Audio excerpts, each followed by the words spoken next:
他再厉害，也是个大虚器皿。今时不同往日了，让教祖独自栽培出来的，跟那些宗派没有区别。杀！杀猪刀被撑死。器皿又如何？行动，人！你倒行逆施，我要替你。狮子，是要叫你从巷尾输到巷头。启明，末战已出，这到底如何是天王宫一刀头斩落皇帝的头颅？谁敢偷我的东西？一是变教为国，圣教要立国，则需远离也。在60堂只。Hi everyone, welcome back to Donghua Nexus. Please subscribe so I'll be more motivated to continue the storyline. At the Great Imperial Academy, the young patriarch quietly packed his belongings. He left everything behind in silence, even hanging the official seal on the hall's door before stepping away. With a faint smile, he gazed at the building he had once founded, then turned around. The disciplinary elder followed, carrying a simple basket. The patriarch advised him to remain calm, so as not to stir unrest. They descended the mountain, and at the foot of the hill a Keelan dragon awaited. The patriarch released the creature from its chains. He explained that if the Keelan continued to follow him, it would only witness its master grow old and die. But the Keelan stared blankly and asked, "If I do not follow you, where should I go?" The patriarch counseled it to return to the freedom it once had. With heavy steps, he waved one last time toward the academy, then turned away, unwilling to grow old within those walls. As they left the capital, the imperial tutor welcomed him. He questioned the patriarch's decision to depart without bidding farewell to the emperor. The patriarch calmly replied he had never come for the emperor, so there was no need for a farewell. He was only grateful for their encounters. The imperial tutor felt a deep sense of loss, for there was no one else who understood him so well. The patriarch reminded him that the path he had chosen was full of obstacles, and there was nothing more he could teach. When asked why he had once refused to take him as a disciple, the patriarch answered that the imperial tutor possessed great potential. He might even surpass him. He himself had learned much from the tutor, and thus felt unworthy to call himself his teacher. The imperial tutor confessed his confusion and exhaustion, then asked if the road they walked was truly the right one. The patriarch replied, for those who claimed orthodoxy, their path was deemed heretical. But for him, that was the very truth. He affirmed that truth does not change simply because many voices oppose it. Founding an academy to unite the teachings of the sects with the common people, what others called a great sin, was, to him, the greatest truth. The imperial tutor of eternal peace trembled, realizing that the patriarch's path was vast and full of trials. With a calm smile, the patriarch admitted that his own end was near, and he could only entrust the future to the younger generation.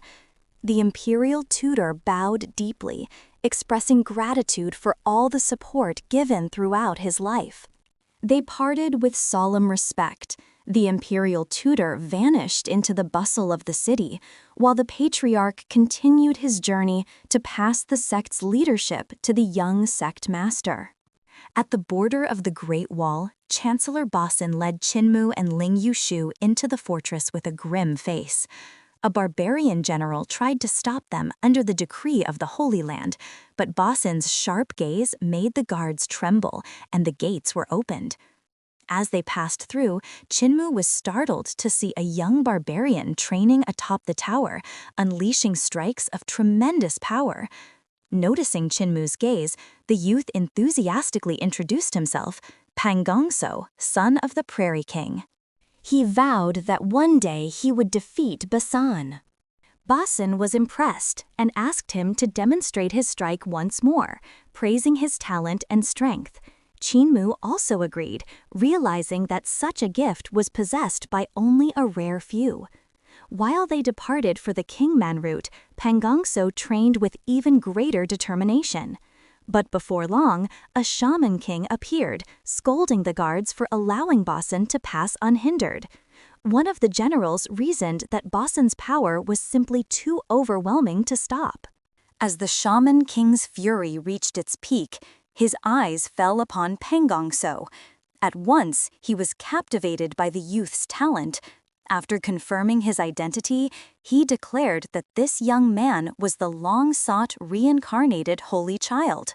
With joy mingled with unease, he dragged Penggongso toward the golden palace of Rolan. Upon arrival, the youth's body was immediately handed over to the Grand Shaman. Without delay, the Grand Shaman led him into the sacred hall, a chamber trembling with the glow of ancient incantations, to commence the ritual of reincarnation.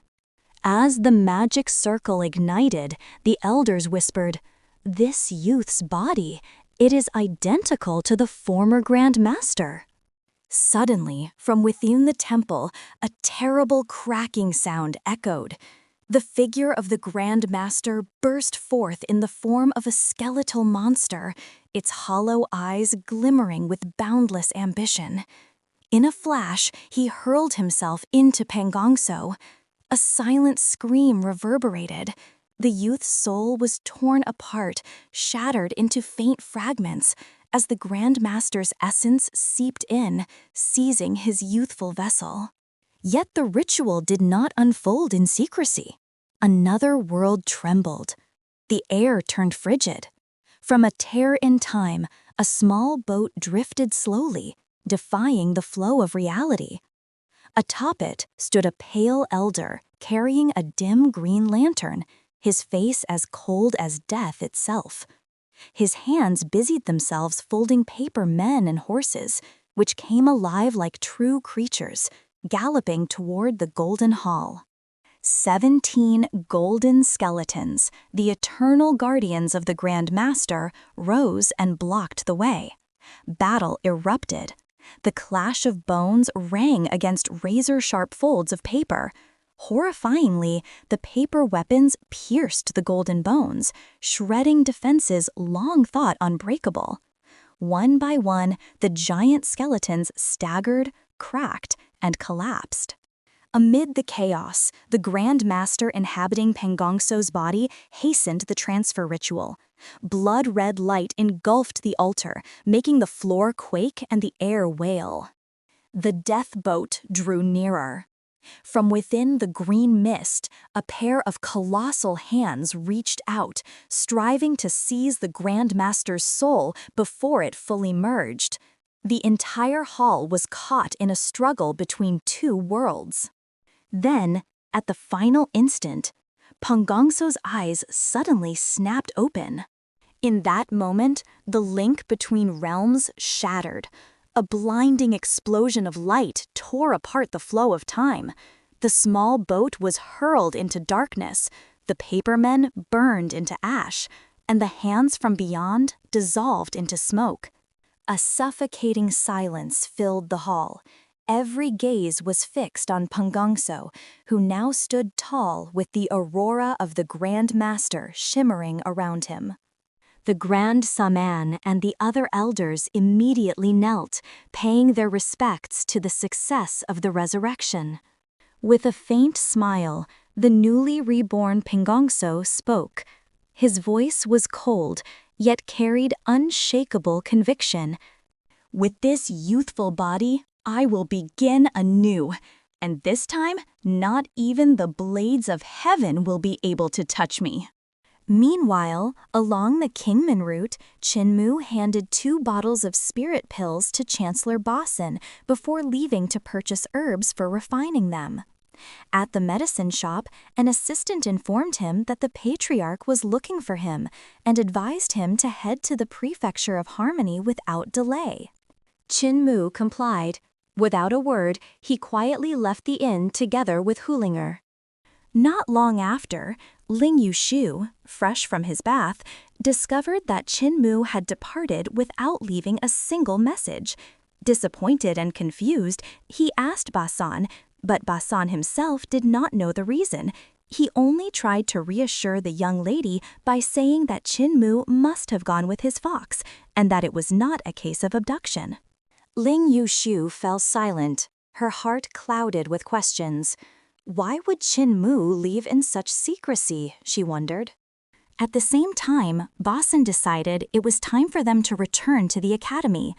The succession of the Grand Chancellor was soon to take place, and he felt compelled to be present to send off his senior.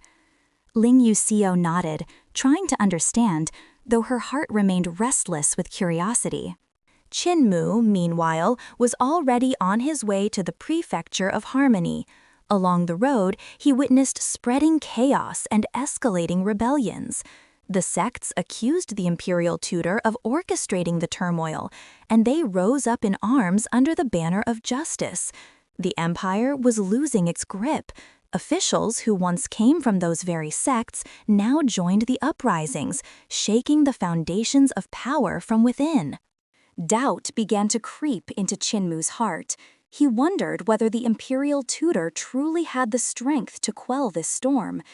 If the rebellion continued, the empire could collapse, losing the ability to control its territories, let alone to conquer the great ruins as it had always dreamed. The journey toward Luo City was not without peril. Time and again he was ambushed by groups of bandits, some mere highway robbers, others former officials, and even high-level practitioners who had now turned against the state. Qin survived only thanks to his speed and the footwork technique passed down by his crippled grandfather. Yet behind all those dangers, he realized a far more terrifying possibility. If the imperial tutor succeeded in crushing all his enemies and subduing the rebellious sects, then power would unite absolutely, and the world would fall under his grip, unmatched and unchallenged. When Qin arrived at the Prefecture of Harmony, he immediately sensed a different atmosphere compared to Lu City. Here, the air was filled with peace. The townsfolk worked cheerfully, while some young practitioners helped with the harvest using magical incantations. Blades of wind floated through the air, neatly slicing stalks of rice and wheat, making the work finish much faster. Qin paused for a moment, watching with keen interest. He saw a group of youths chanting the spring wind technique, a signature art of the celestial demon sect. They smiled shyly when Qin greeted them warmly and asked if they were disciples of the Wind Hall Master. One young girl hesitated, but eventually nodded. Yes, their teacher was indeed the Wind Hall Master. However, from their movements, Qin quickly realized that they had not yet mastered the technique fully. Gently, he offered to correct them. He then demonstrated the art himself, channeling the green dragon vital qi. The winds swirled around his movements, beautiful yet dangerous. From that single technique, Qin revealed the vast array of variations that could be born. The youths were astonished as he displayed an advanced form, standing upon blades of wind, darting swiftly through the air, then striking as though flying. The movement transformed into a performance of martial artistry, leaving their eyes wide with wonder.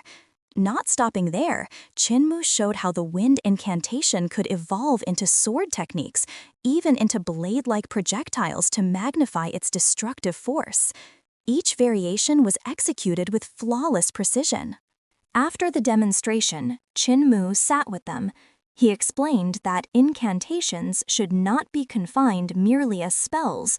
When understood deeply, they could grow into a broader martial art. One young girl looked puzzled by this idea, but Qin emphasized that they must learn to think freely, unbound by old patterns, and dare to discover new ways. His words left the youth silent, immersed in contemplation. Qin then asked why they were not attending school, considering how young they still were. One of them replied sadly, they could not afford an education. During harvest season, they had no choice but to work. Fortunately, the holy sect had granted them some skills to survive. Qin fell silent, understanding their hardship. But before he could ask further, a familiar voice rang out. The young patriarch and the disciplinary elder appeared from afar. They had apparently been observing for quite some time. The disciplinary elder smiled and praised Qinmu's teaching, while the young patriarch lauded his ability to derive so many applications from a single technique. He even declared that entrusting the celestial demon scripture to Qinmu had been the right decision. Qinmu could only be puzzled.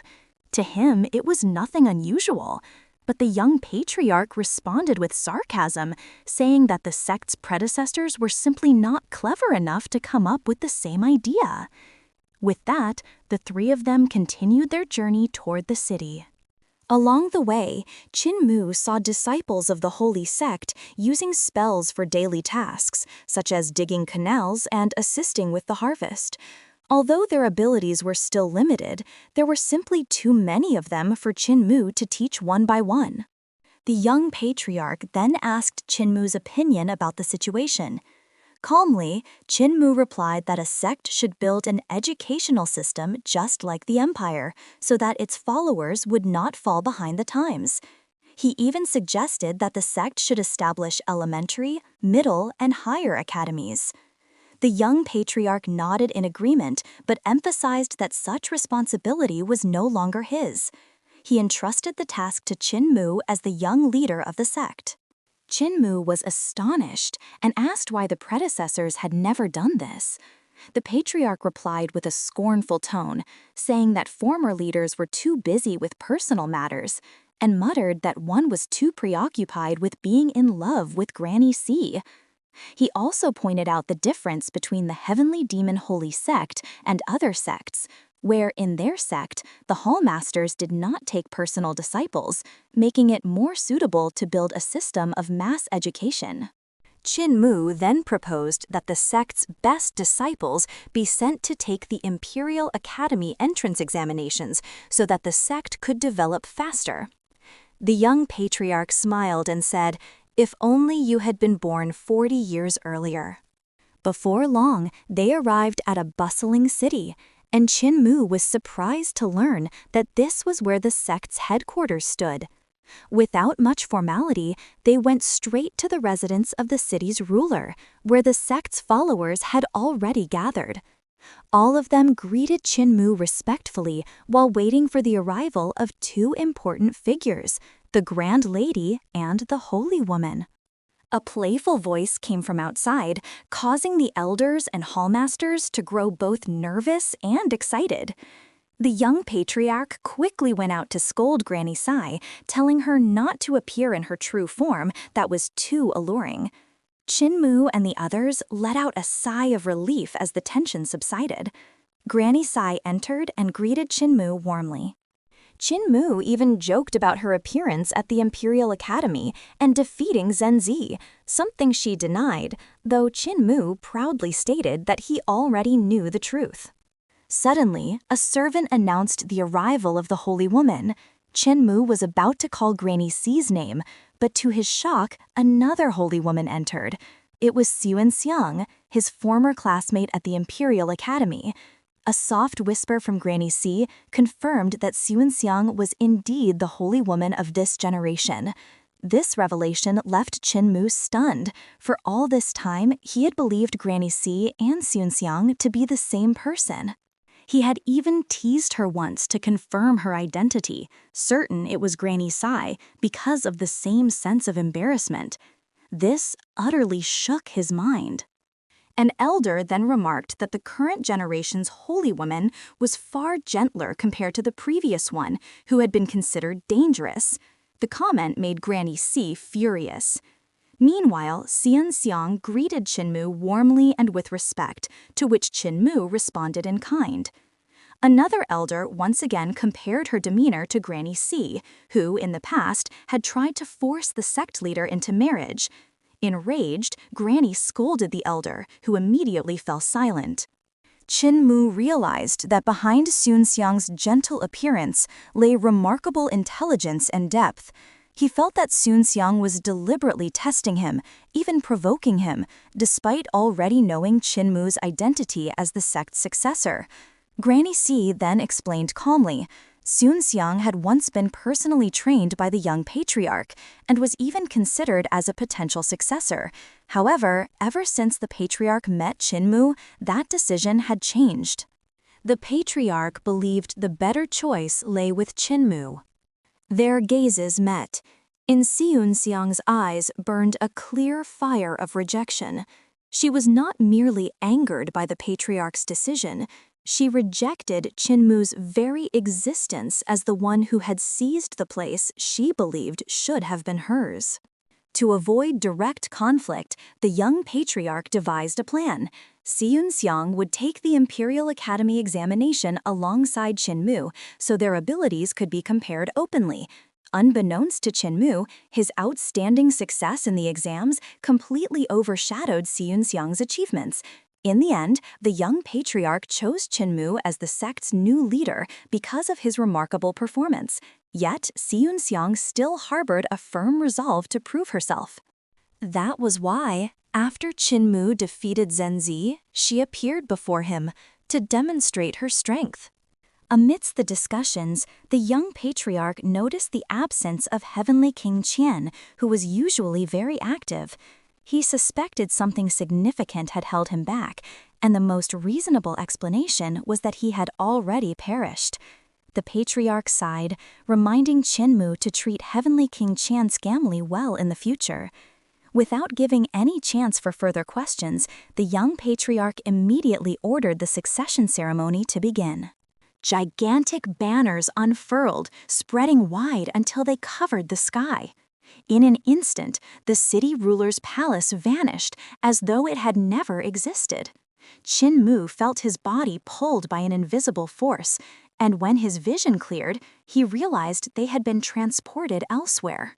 They now stood upon the sacred Arrival Mountain, a holy realm no longer resembling the mortal world. The heavens curved like an endless dome, the ground trembled like an illusion, and towering mountains loomed without sun or distant lands in sight. Everything felt foreign, yet radiated divine authority. In the midst of the oppressive silence, the young patriarch walked calmly, guiding Qin Mu toward an ancient pine tree. Beneath its shade stood a simple straw hut, carefully maintained, exuding an aura of grandeur. There, the sect's high-ranking figures had already gathered. Hallmasters, heavenly kings, and other influential figures stood in wait, as though every breath they took resonated with the sanctity of that place. The young patriarch began recounting the origin of the sect. He said that long ago, the sect's founder encountered a sacred woodcutter on this very mountain. The woodcutter possessed an extraordinary way of chopping wood. Every tree he felled would grow back anew. The founder immediately realized that the woodcutter was no ordinary man, but a sage, and he humbly begged to be taught. For many years, he studied beneath this very tree, until one day he asked how one might truly become a sage. The woodcutter answered, "One must cultivate virtue, merit, and teaching, the three eternal deeds, and grasp reason, understanding, and doctrine, the three clarities." The patriarch explained that the woodcutter's teachings were later compiled into the Heavenly Devil's Great Education Scripture. The founder spread these teachings and built the sect to honor his master. The sect leaders present listened in awe, for the tale was far deeper than any of the ancient records they had ever read. The patriarch then said that although the founder had attained clear reason and deep understanding, he had not yet achieved merit and thus had not truly become a sage. He then turned to Qin Mu and asked if he was willing to inherit the founder's teachings and principles. With firm resolve, Qin Mu answered that he was willing and would shoulder the responsibility. The young patriarch then asked him to sit upon the stone seat of the sage. He declared that whoever sat there would henceforth be the successor of the sect. Finally, the patriarch commanded everyone to pay homage to their sect leader. Voices of reverence echoed throughout the entire mountain. The patriarch then called forth Granny Sing, or rather Li Tianxing, the former sect leader who now resided within her body.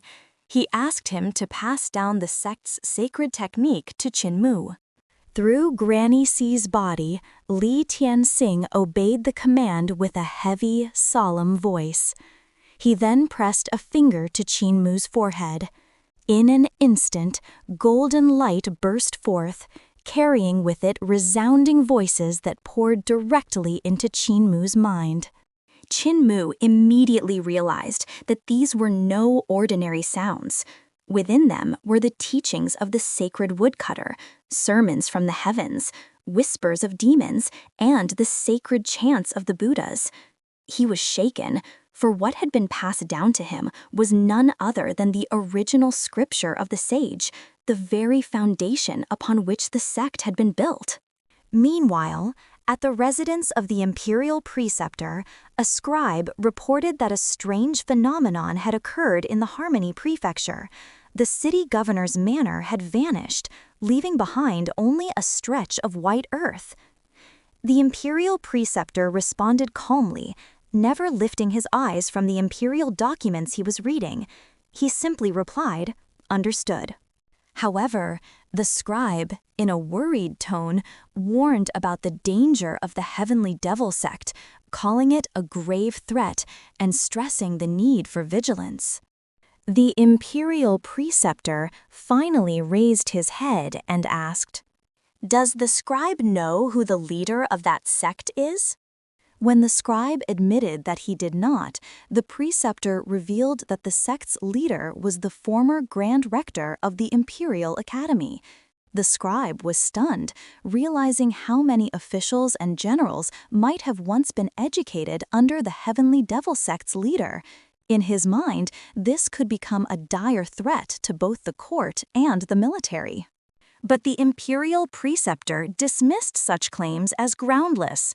With a hint of irony, he remarked, "If teaching is the same as corrupting, then I too should be arrested."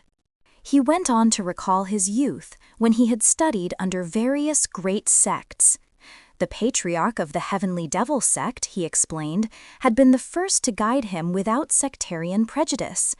That openness had unlocked countless paths of knowledge for him, even leading him to meet great figures such as Master Dao and the Tathagata, from whom he was able to study the sacred scriptures of many traditions. His words carried deep respect. The scribe fell silent. He began to realize that the world of sects and politics was not as simple as black and white. The imperial preceptor emphasized again that he had appointed the patriarch not because of his background, but because of his open mind. Only such a man was worthy of leading the Imperial Academy. In his view, the patriarch was now surely preparing a new leader for the sect. The scribe expressed surprise, noting that the sect had been without a leader for more than 4 decades. He suggested that the incident should be reported to the emperor at once. The imperial preceptor agreed, but on one condition: the patriarch's identity must not be included in the official report. The scribe then continued his report, stating that Gu Linwen had been appointed as Grand Chancellor by imperial decree. The imperial preceptor understood the emperor's intention to balance power, though he remarked that Gu Linwen possessed no qualities worthy of the position. Finally, the scribe asked, "How should we act toward the new sect leader who will emerge?" The imperial preceptor answered coldly, "If he supports us, he will endure. If he opposes us, he will be destroyed. I will deal with him myself." The scribe fell silent and respectfully withdrew. Elsewhere, Master Dao judged the sect to be rife with ethical corruption and cruelty. To him, the choice of a new leader was nothing less than a grave threat to the people. Dan Yangzi then asked, "What shall be the Dao sect's next step?" Master Dao firmly replied, they must investigate the identity of the new leader and wait for the right moment to eliminate him. Dan Yangzi accepted the order, though his curiosity lingered. He asked again about the connection between the imperial preceptor of eternal peace and the doctrines of the heavenly devil sect. Master Dao gave a cold, mocking smile and said, "The imperial preceptor's ambition is vast, but it does not match his ability. This world is far too vast and complex to be conquered by a single man." Dan Yangzi bowed in obedience and withdrew with respect. At the Great Thunder Monastery, an old monk reported to Rulai that the followers of the Celestial Demon Sect had vanished from Harmony Prefecture. Among them was a young girl named Xianxiang, who had once defeated Foxi. Rulai was astonished. He knew that name. Xianxiang was a disciple of the Imperial Academy. How could she possibly be connected to the Celestial Demon Sect? The monk explained that the girl came from the Xi family, the same family that had once produced a former sect leader. He suspected there was a strong connection between Xi Yunxiang and the sect. Rulai asked again, "Is the new leader from that family as well?" But the monk replied that this had not yet been confirmed. Rulai then issued his order: the investigation must continue, especially since the Celestial Demon Sect had already dared to humiliate the Great Thunder Monastery. The monk bowed in obedience, then added further news, that Demon King Shen had emerged from the Grand Ruins before disappearing. Hearing this, Rulai was taken aback, his face turning grave. On the Holy Arrival Mountain, Kinmu heard strange voices. Before he knew it, he was already walking along the mountain path and saw a woodcutter chopping at a pine tree. The motion of the axe captivated him. Each swing seemed to contain a profound secret. The wound on the trunk healed each time the axe was lifted, as though the axe itself embodied the philosophy of nature. Suddenly, the woodcutter turned and said, 100 years have passed since you last gazed upon me here." Without hesitation, Kinmu pleaded to be taught. The woodcutter sat on a stone and began imparting his teachings, while Kinmu listened as if in a dream. From this lesson, he received the inheritance of the unified technique of the Celestial Demon Sect of the Great Teaching, not in the form of writings, but direct comprehension, something that could only be passed from leader to leader. When the woodcutter touched his head, Kinmu awakened. Before him now stood Grandmother Xi, moving with strange sounds, and he was brought back to the present. Kinmu realized that what he had just experienced was the sect's secret method of inheritance, which for hundreds of years could only be transmitted through understanding, not through any system or written scripture. He sat in astonishment. The technique had no fixed form. Each leader only grasped a part of it, then shaped their own version according to wisdom and talent. That was why every generation of the sect produced different versions of the same technique. For a moment, Kinmu felt deceived. How could such a legendary technique lack a definitive form? But soon he understood. This was the true essence of the sacred teaching. Only the comprehension that truly belongs to you can be passed on. Meanwhile, the patriarch stared at Grandmother Xi, who now spoke with the voice of Li Tianxing, the former sect leader. "I am no longer the leader of the sacred sect," he said calmly. "I only wish to destroy the demon within my heart. Do not stand in my way." The young patriarch gazed sharply and shook his head. He knew that Grandmother Xi had allowed Lian Xing to become the heart demon inhabiting her path. If that demon were purified, it would become a stepping stone for her. Yet Li Tianxing's voice replied coldly, "Whether I am purified or take over her body, the outcome will be the same. We will become one entity." Grandmother Sai then appeared herself, her voice trembling yet firm. "All of this was my choice. When I chose to marry Lianxing, I knew he would become the demon in my heart. Now I must cast him away, to pursue the true Tao. Patriarch, I beg you, help me rid myself of this demon." From afar, Kinmu heard it all. At last, he fully understood. The demon within Grandmother Si's heart was none other than Li Tianxing, her own husband, the former sect leader whom she had slain, and who now lived within her as her inner adversary. Li Tianxing and Grandmother Si shared the same body, struggling for control. Kinmu certainly wished to help purify her, but seeing the young patriarch's calm and impartial stance, he realized the patriarch would not intervene. To him, whoever emerged victorious between them, that was simply the path they each had to walk. After the incident, Grandmother Si once again displayed her cheerful and gentle demeanor, as if nothing had happened. Yet Kinmu knew that many of the sect's elders still harbored resentment toward her because of the past tragedy involving Li Tianxing. For 40 years, the sect had gone without a leader, losing countless opportunities, and some still held her responsible. Even so, Grandmother Sai's true reason for attending Kinmu's ascension ceremony was not for herself, but to protect him. She did not want him to be mistreated by the sect. For his sake, she was willing to endure the scorn and hatred. The young patriarch looked at Grandmother Si with different eyes. To him, her beauty was so piercing it often provoked envy, misunderstanding, and even hatred from those around her. The world felt too small to contain such dangerous beauty. He realized that perhaps men like Li Tianxing, himself, and others had never truly been able to accept someone like her as she was.